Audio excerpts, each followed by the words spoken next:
Intro music fading out. Okay, let me ask you this. When you heard Avenged Sevenfold dropped an all-electronic EP, did your first thought go to wait, isn't this the band that used to scream about pirates and play shreddy metalcore? Chuckle. Yeah, that's the whole point. These guys have built a career out of doing the exact opposite of what people expect. And Statica might be their most confusing move yet. But here's the thing. I've been weirdly okay with most of their left turns. The cosmic prog of the stage, the dreamy chaos of life, is but a dream. Those felt like actual evolution. Statica? This feels like they took a detour into a video game soundtrack and forgot to bring their guitars. Let me unpack why this EP has me equal parts fascinated and frustrated.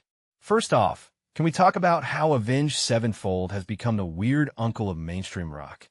Like, remember when they were the next big metalcore thing?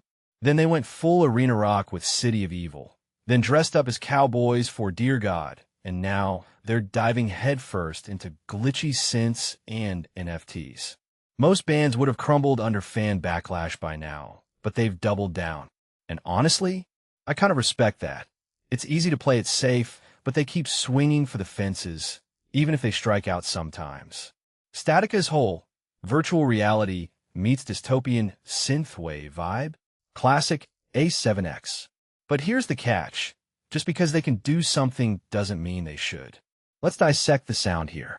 Statica isn't just electronic. It's like they mainlined 80s cyberpunk aesthetics and spat them back out through a modern EDM filter. Tracks like Statica and Rejoice have these pulsing rhythms that almost work as a heartbeat for the EP. But then you realize the guitars are basically wallpaper. Sinister Gates, the guy who used to melt faces with solos, is reduced to throwing in a few decent riffs and calling it a day. What's up with that?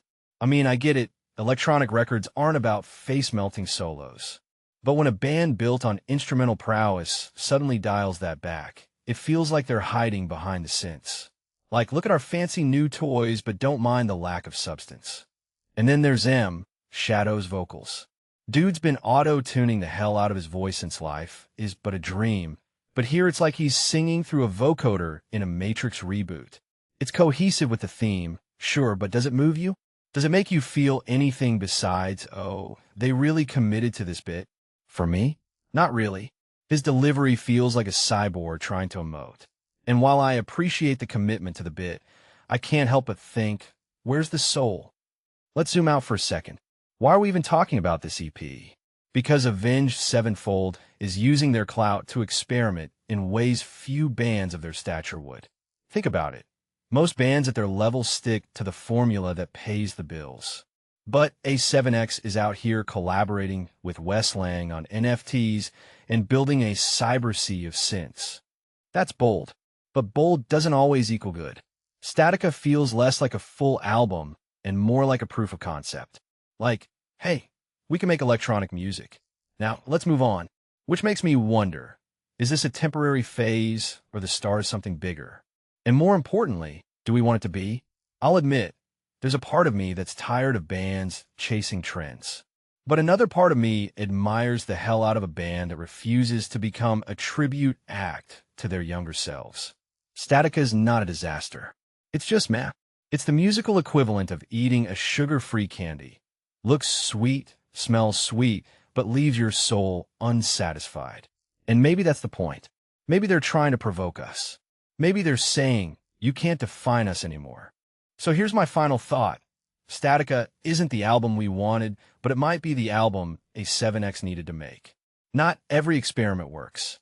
But if this EP gets them closer to their next stage or life is but a dream, then maybe it's worth a ride.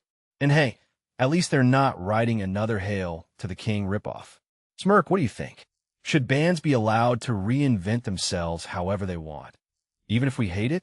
Or is there a line between innovation and alienation? Let me know in the comments. And if you made it this far, drop a cyber metal forever or something. Intro music fading in.